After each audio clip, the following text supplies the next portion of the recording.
جب ہم اسکول میں پڑھتے تھے، مدرسے میں پڑھتے تھے، تو جس بچے کا پتہ چل جاتا تھا نا یہ بیمار تھا، اسے مارنی پڑتی تھی۔ جس کا پتہ چل جاتا تھا نا کہ اس کے گھر میں کوئی پریشانی آ گئی تھی، اسے مارنی پڑتی تھی۔ غصہ دلانے والی بات یہ ہوتی تھی کہ گھر والے کہتے تھے کہ ہم نے تو بھیجا تھا، صبح تیار کر کے بیگ دے کے اس کو روانہ کیا تھا، اور جب پتہ چلتا تھا نا کہ یہ آیا نہیں، وہاں بیٹھ کر وقت گزارا، وہاں بیٹھ کر وقت گزارا۔ اب یہ وہ مسئلہ تھا کہ استاد اس پر یوں ہوتا تھا کہ جس طرح وہ پورے جلال میں آ گئے۔ اس بات نے انہیں اتنا غصہ دلا، وہ تو بیٹھا رہا، جان بوجھ کے نہیں آیا۔ اس کو شدید مار پڑتی تھی۔ جب ہم بڑے ہوئے، کتاب و سنت کو دیکھا تو کچھ چیزیں عجیب سی سمجھ میں آئیں۔ سیاستہ میں حدیث موجود ہے کہ صحابہ کرام علیہم رضوان فرماتے ہیں کہ ایک جنگ کا موقع تھا، تو وہ رستے بڑے سخت تھے، دشوار گزار گھاٹیاں تھیں، بڑی مشکل سے ہم نے وہ راہیں طے کی۔ ہمیں لگا کہ اس جہاد پر ہمیں بہت اجر ملے گا، اور پھر ہمارے دلوں میں یہ بھی خیال آتا تھا کہ فلاں فلاں فلاں فلاں تو صحابی آئے نہیں، وہ تو گھر میں رہے۔ اللہ کے محبوب صلی اللہ تعالیٰ علیہ وسلم نے ہمارے ان خیالات کو بھانپا اور کریم فرمانے لگے تمہیں اس جہاد پر بڑا اجر ملے گا، لیکن یاد رکھنا تمہارے کچھ بھائی ہیں جو گھروں میں بیٹھے ہیں، مجبوریوں نے، آزمائشوں نے، پریشانیوں نے، عذر نے انہیں آنے نہیں دیا۔ جتنا تمہیں صبر کر کے، مشقت جھیل کے، سفر کر کے جہاد کا ثواب ملے گا، اتنا ہی انہیں گھر بیٹھے بیٹھے بھی ثواب ملے گا۔ آئے نہیں، یہ کس بندے کا معاملہ ہے جو عذر والا ہے؟ اور اگر کسی کے اجتہاد میں غفلت ہو گئی، حضرت کعب بن مالک رضی اللہ تعالیٰ، یہ بھی صحیح بخاری میں، کل چلا جاؤں گا، حضور تو جہاد پہ چلے گئے لیکن اجتہاد میں غفلت ہو گئی، کل چلا جاؤں گا، پرسوں جاؤں گا، ترسوں، فرماتے ہیں میں جا ہی نہیں سکا، حضور واپس آ گئے۔ جن منافقوں نے جھوٹ بولے جا کے کہ یہ مسئلہ ہو گیا تھا، یہ مسئلہ ہو گیا تھا، ان کو تو مل گئی معافی، لیکن میں چونکہ مخلصین میں سے تھا خدا کے فضل سے، اور ہو گئی تھی غفلت، 50 دن نبی کریم مجھ سے ناراض رہے۔ 50 دن اللہ کے لیے کہ تو رب کے رستے میں جہاد کرنے نہیں آیا، 50 دن حضور ناراض رہے۔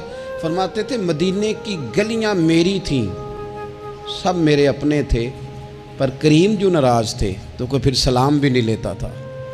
مجھے یوں لگتا تھا کہ مجھے دیکھ کر ہوائیں اور فضائیں بھی رستے بدل جاتی ہیں۔ 50 دن میں مسجد میں آتا تھا، جب میں چہرہ ادھر کرتا تو حضور مجھے دیکھتے، اور جب میں حضور کو دیکھتا تو کریم چہرہ بدل لیتے، میں ویکھاں تے یار نہ ویکھے، تے جدوں نہ ویکھاں ادوں ویکھے، ایڈے نصیب کتھوں تتڑی دے، میرے وچ ویکھن دے ویکھے، غلام فریدہ بوئے یار دے مرنا پامے ویکھے یا نہ ویکھے۔ ختم ہو گئی بات۔ حضرت کعب بن مالک کہتے ہیں 50 دن کے بعد پھر رب کریم نے میری توبہ قبول کی، اور مدینے والے رسول نے اعلان فرمایا جو عذر کی وجہ سے نہیں جا سکے، مجبوری سے، انہیں گھر بیٹھے بیٹھے ثواب ہے، لیکن جن کے اجتہاد میں غفلت ہوئی، سمجھنے میں غفلت ہوئی، کل پرسوں ترسوں چلے جائیں گے، ان سے 50 دنوں کی ناراضگی ہے۔ کتنے لوگ ہیں جن کی فجر گزر جاتی ہے بستر پہ، زور گزر جاتی ہے پھٹے پہ گپوں میں، عصر گزر جاتی ہے چائے پینے میں، مغرب اور عشاء موبائل پہ لیٹے لیٹے بیت جاتی ہے، اور ان سے آپ گفتگو کریں تو وہ دانشور ہیں، آپ بات کریں تو پنچایت ختم کرنے والے لوگ ہیں، آپ ان سے بات کریں تو وہ عالمی سیاست پر نظر رکھتے ہیں، آپ گفتگو کریں تو شعور کی اعلیٰ گتھیاں سلجھاتے نظر آتے ہیں۔ خدا مجھے ایسی خدائی نہ دے کہ اپنے سوا کچھ دکھائی نہ دے۔ یہ غفلتیں ہیں، یہ شورش ہے، یہ اپنے منہ سے خود میاں مٹھو بننا ہے۔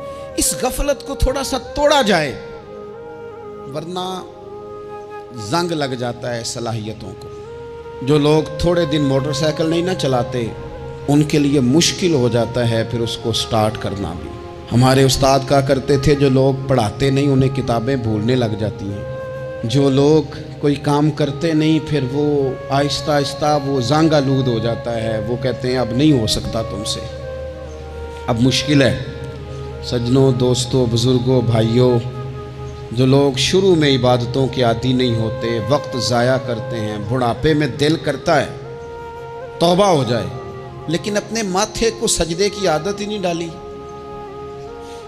یہ جسم جھکنا اس کا عادی نہیں ہوا کہ رب کی بارگاہ میں جھکے، اس کا مزاج ہی نہیں تہجد پڑھنے کا، سارا کچھ ہو جاتا ہے۔ میں نے سیاست کرنے والے، پنچایت ختم کرنے والے، چودراہٹ کرنے والے، وزاداری رکھنے والے راتوں کو تہجد پڑھتے بھی دیکھے ہیں، میں نے قرآن پاک سے پیار کرتے دیکھے ہیں، میں گواہ ہوں بہت سارے لوگوں کا، یہ کام ہو جاتا ہے۔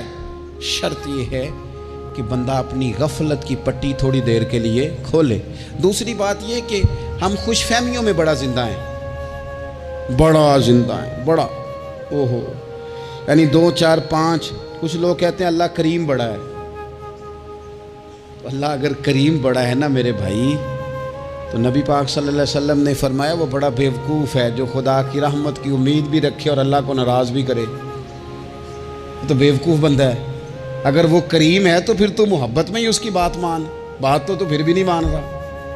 کچھ لوگ کہتے ہیں نبی پاک صلی اللہ تعالیٰ علیہ وآلہ وسلم شفاعت کریں گے، بھئی ہمارا تو سہارا ہی اس بات پہ ہے، حضور سفارش کریں گے، پر نبی پاک نے درجنوں جگہوں کہا ہے جو میرے طریقے پہ نہ چلے فلیس منا، مجھ سے نہیں۔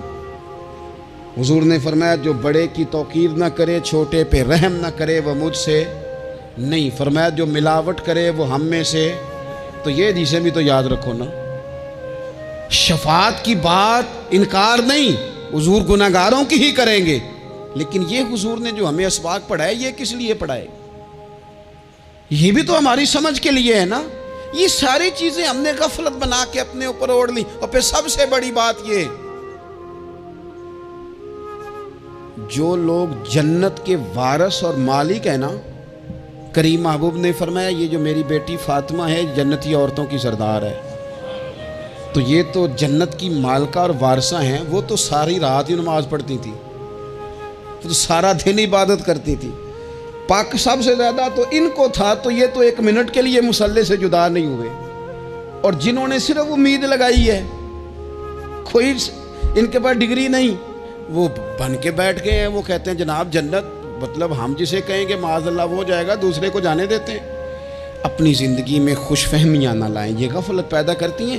غفلت بڑی خطرناک چیز کا نام ہے، جب بندہ غافل ہو جاتا ہے۔ میں آپ سے ایک بات عرض کروں، حضرت عبداللہ ابن مسعود فرماتے ہیں کہ مومن رائی کے دانے کے برابر غلطی ہو جائے تو اسے لگتا ہے میرے سر پہ پہاڑ کھڑا ہے، اور فرمایا جو منافق ہوتا ہے نا، وہ پہاڑ کے برابر گناہ کر کے کہتا ہے بات ہی کوئی نہیں، فلانا بھی کرتا ہے، یہ بھی کرتا ہے، ساری دنیا کر رہی ہے۔ یہ نفاق کی علامت ہے، اگرچہ بعض نے اسے نفاق عملی کہا، اعتقادی نہیں کہا۔ عزیز دوست، جب آپ چھوٹی گناہ چھوٹی غلطی کرتے ہیں تو پھر وہ چھوٹی چھوٹی غلطیاں پہاڑ بنتی ہیں، چھوٹی چھوٹی۔ وہ حضور نے فرمایا نا، جب تو ایک گناہ کرتا ہے تو تیرے دل پہ ایک دھبا لگتا ہے، نہ توبہ کرے تو دوسرا لگتا ہے، نہ کرے تو تیسرا، پھر دل کالا سیاہ ہو جاتا ہے۔ چھوٹی چھوٹی غفلتیں بڑی غفلتوں کو جنم دیتی ہیں، چھوٹی چھوٹی کمزوریاں بڑی کمزوریوں کو لے کے آتی ہیں۔ اسی طرح بخاری مسلم میں حدیث ہے، نبی پاک صلی اللہ تعالیٰ علیہ وسلم نے فرمایا کچھ لوگ کھلم کھلا گناہ کریں گے قیامت کے قریب، اعلانیہ۔ یا رسول اللہ صلی اللہ علیہ وسلم وہ کس طرح؟ تو حضور فرماتے ہیں انہوں نے رات کو غلطی کی تھی، رب نے ان کی غلطی پر پردہ ڈال دیا، انہوں نے سویرے اٹھ کے خود لوگوں کو بتانا شروع کیا، اور دیکھا میں نے رات یہ کیا، معاذ اللہ۔ فرمایا جب انہوں نے اللہ کے پردے کو کھولا تو پھر رب نے بھی ان کا پردہ کھول دیا۔ او میرے دوستو بتاؤ نا، جس کے رب پردے کھول دے پھر کون ہے جو اس کی پردہ داری کرے؟ کون ہے جو پردہ پوشی کرے؟ حضور فرماتے اس نے کلم کلا گناہ، فخر سے بتاتے ہیں لوگ یہ کرتا۔ میں بڑے ادب سے عرض کروں گا بزرگوں کی خدمت میں، جو بڑی عمر کے ہیں، جن کی اب اولادیں ہیں، اگر ان کی زندگی میں کچھ ایسی کمزوریاں ہیں تو بچوں کو سمجھانے کے لیے بھی اس کو ڈسکس نہ کریں، ہم یہ کرتے تھے، ہم یہ کرتے تھے، اس کا کوئی فائدہ نہیں، یہ ہم کر کے دیکھا ہے سارا کچھ۔ نہ نہ نہ نہ، جس طرح گناہ ہے اس طرح گناہ کا اظہار بھی گناہ ہے۔ آپ ڈبل جرم کر رہے ہیں، آپ دلیر کر رہے ہیں سامنے والے کو کہ تو بھی کر، خیر ہے، بلکہ ایک نوجوان مجھے ایک دفعہ کہنے لگا جی ابا جی کہتے ہیں میں نے 35 سال یہ کام کیا ہے، یہ سب غلط ہے۔ تو میں نے ابا جی سے کہا چلو 15 کو سال مجھے بھی کر لینے دو، پھر میں بھی توبہ کر لوں گا۔ یہ ہم لوگوں کو دعوت دے رہے ہیں کہ غلط کام کرو۔ قرآن مجید کو آپ دیکھیں گے نا سورہ یاسین کے اندر، یہ بھلا کفر کیوں ہوتا تھا، منافقت کیسے پیدا ہوتی تھی، بت پرستی کیسے عام ہوتی تھی، دنیا کے اندر ستارہ پرست، سورج پرست، چاند کی پوجا کرنے والے یہ لوگ کیسے پیدا ہوتے تھے؟ غفلت کی وجہ سے۔ جیسے جیسے یہ اللہ کی بارگاہ سے دور ہوتے جاتے، یہ مختلف قسم کی عبادتوں میں، شرک میں، کفر میں مبتلا ہوتے جاتے۔ قرآن مجید سورہ یاسین کے اندر ارشاد فرماتا ہے کہ اللہ تبارک و تعالیٰ نے قرآن مجید کو اس لیے اتارا ہے لِتُنذِرَ قَوْمًا مَا أُنذِرَ آبَاؤُهُمْ، تاکہ آپ ان لوگوں کو ڈرائیں جن کے باپ دادا کو نہیں ڈرایا گیا۔ اور نتیجہ کیا ہوا؟ فَهُمْ غَافِلُونَ، وہ لوگ غفلت میں چلے گئے، ڈرایا نہیں گیا، سمجھایا نہیں گیا، کسی نے سبق نہیں پڑھایا۔ تو میں آپ سب سے گزارش کروں گا کہ خیر کی بات بتاتے رہیں، خیر کی بات کہتے رہیں۔ خیر کی بات جو ہوتی ہے یہ فائدہ کرتی ہے ہمیشہ، تو غفلتیں اپنی دور کرنی چاہیے۔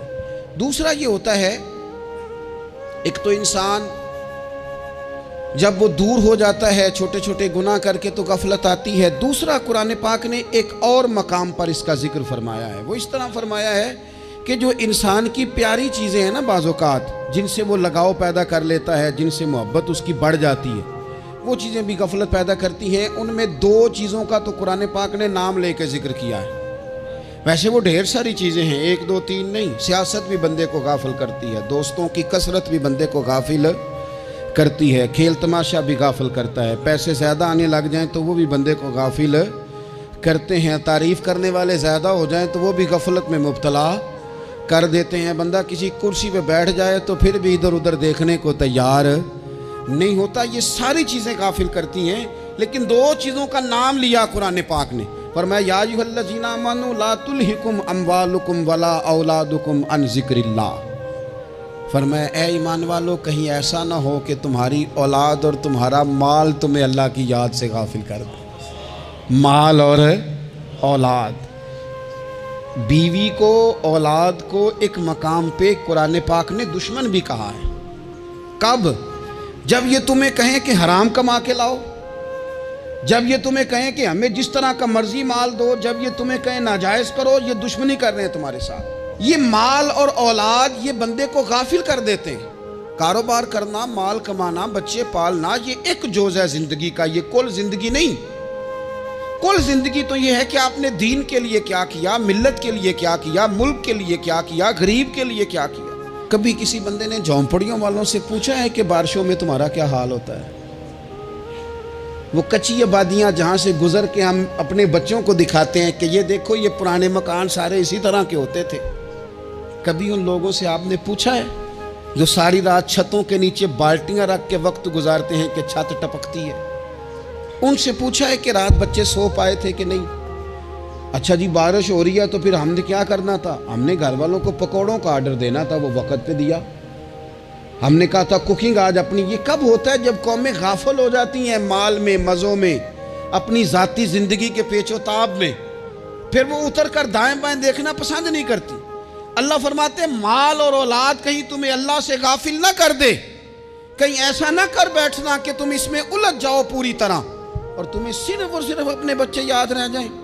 تجارت کرنی چاہیے، لیکن ہم تجارت نہیں کرتے، بانی تاجر جاتے ہیں، ہر چیز کو تجارت کی نظر سے دیکھتے ہیں۔ ڈاکٹر آپ بنیں لیکن زندگی ساری ہی آپ ڈاکٹر بن کے نہ گزاریں، آپ کے کچھ اور تعلقات بھی ہیں، کچھ اور رشتے بھی، ان پر بھی تھوڑا غور کر لیں۔ غفلتیں تیزی سے آتی ہیں اور وہ آ کر کے ہمارے اوپر حاوی ہو جاتی ہیں۔